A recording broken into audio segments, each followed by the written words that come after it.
Quick video on the new door lock. Just wanted to show everyone.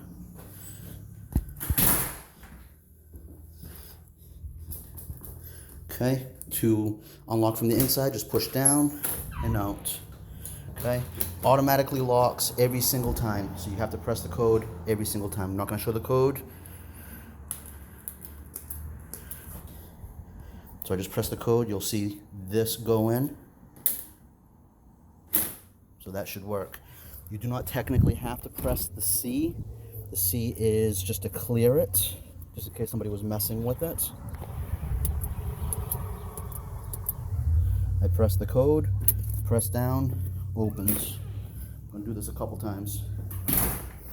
All right, and we'll have to change the weather stripping, but obviously this is not opening unless I push down. Opens. Doors locked. Press the code that I text you. Press down. It opens. All right.